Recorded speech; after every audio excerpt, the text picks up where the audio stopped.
حضرت ابو ذر غفاری رضی اللہ تعالی عنہ کا اسلام۔ حضرت ابو ذر غفاری رضی اللہ تعالی عنہ مشہور صحابی ہیں جو بعد میں بڑے زاہدوں اور بڑے علماء میں سے ہوئے۔ حضرت علی کرم اللہ وجہہ کا ارشاد ہے کہ ابو ذر ایسے علم کو حاصل کیے ہوئے ہیں جس سے لوگ عاجز ہیں، مگر انہوں نے اس کو محفوظ کر رکھا ہے۔ جب ان کو حضور اقدس صلی اللہ علیہ وسلم کی نبوت کی پہل خبر پہنچی تو انہوں نے اپنے بھائی کو حالات کی تحقیق کے واسطے مکہ بھیجا کہ جو شخص یہ دعویٰ کرتا ہے کہ میرے پاس وحی آتی ہے اور آسمان کی خبریں آتی ہیں، اس کے حالات معلوم کریں اور اس کے کلام کو غور سے سنیں۔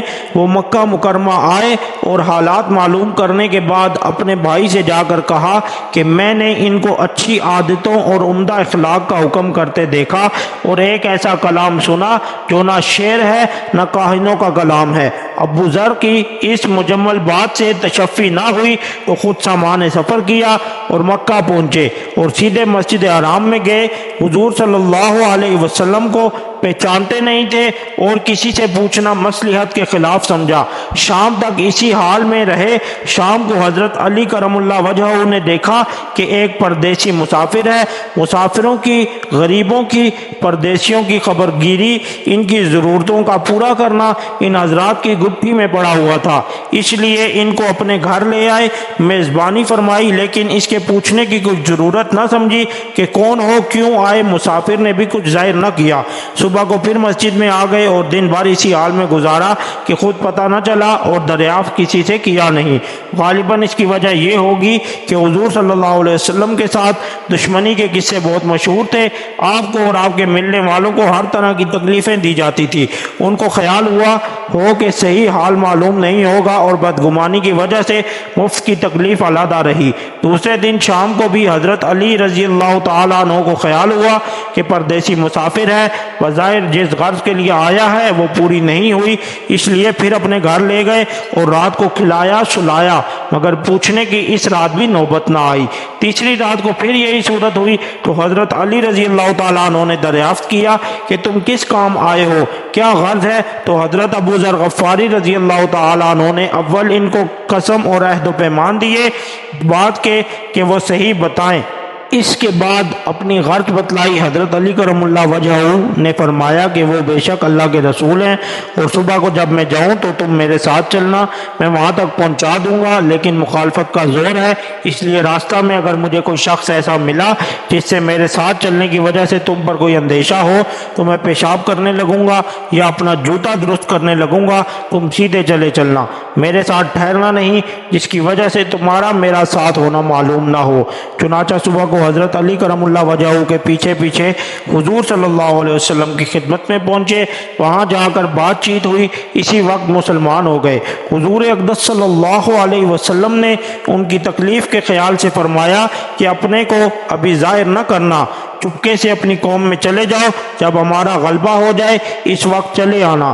انہوں نے عرض کیا کہ یا رسول اللہ، اس ذات کی قسم جس کے قبضہ میں میری جان ہے کہ اس کلمہ توحید کو ان بے ایمانوں کے بیچ میں چلا کے پڑھوں گا۔ چنانچہ اسی وقت مسجد حرام میں تشریف لے گئے اور بلند آواز سے اشہد ان لا الہ الا اللہ واشہد ان محمد رسول اللہ پڑھا۔ پھر کیا تھا، چاروں طرف سے لوگ اٹھے اور اس قدر مارا کہ زخمی کر دیا، مرنے کے قریب ہو گئے۔ حضور صلی اللہ علیہ وسلم کے چچا حضرت عباس رضی اللہ تعالیٰ عنہ جو اس وقت تک مسلمان بھی نہیں ہوئے تھے، ان کے اوپر بچانے کے لیے لیٹ گئے اور لوگوں سے کہا کہ کیا ظلم کرتے ہو، یہ شخص قبیلہ غفار کا ہے اور یہ قبیلہ ملک شام کے راستہ میں پڑتا ہے، تمہاری تجارت وغیرہ سب ملک شام کے ساتھ ہیں، اگر یہ مر گیا تو شام کا جانا آنا بند ہو جائے گا۔ اس پر ان لوگوں کو بھی خیال ہوا کہ ملک شام سے ساری ضرورتیں پوری ہوتی ہیں، وہاں کا راستہ بند ہو جانا مصیبت ہے، اس لیے ان کو چھوڑ دیا۔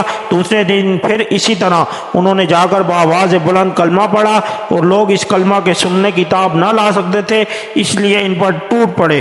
دوسرے دن بھی حضرت عباس رضی اللہ تعالیٰ عنہ نے اسی طرح ان کو سمجھا کر ہٹایا کہ تمہاری تجارت کا راستہ بند ہو جائے گا۔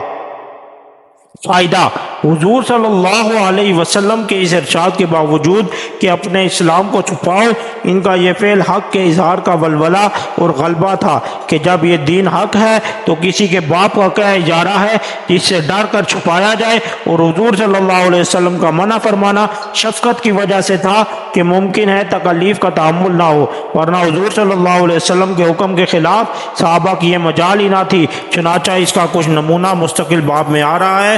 چونکہ حضور اقدس صلی اللہ علیہ وسلم خود ہی دین کے پھیلانے میں ہر قسم کی تکلیفیں برداشت فرما رہے تھے، اس لیے حضرت ابو ذر غفاری رضی اللہ تعالیٰ عنہ نے سہولت پر عمل کے بجائے حضور صلی اللہ علیہ وسلم کے اتباع کو ترجیح دی۔ یہی ایک چیز تھی کہ جس کی وجہ سے ہر قسم کی ترقی دینی اور دنیاوی صحابہ کرام رضی اللہ عنہم اجمعین کے قدم چوم رہی تھی، اور ہر میدان ان کے قبضہ میں تھا۔ جو شخص بھی ایک مرتبہ کلمہ شہادت پڑھ کر اسلام کے جھنڈے کے نیچے آ جاتا تھا، بڑی سے بڑی قوت بھی اس کو روک نہ سکتی تھی، اور نہ بڑے سے بڑا ظالم اس کو دین کی اشاعت سے ہٹا سکتا تھا۔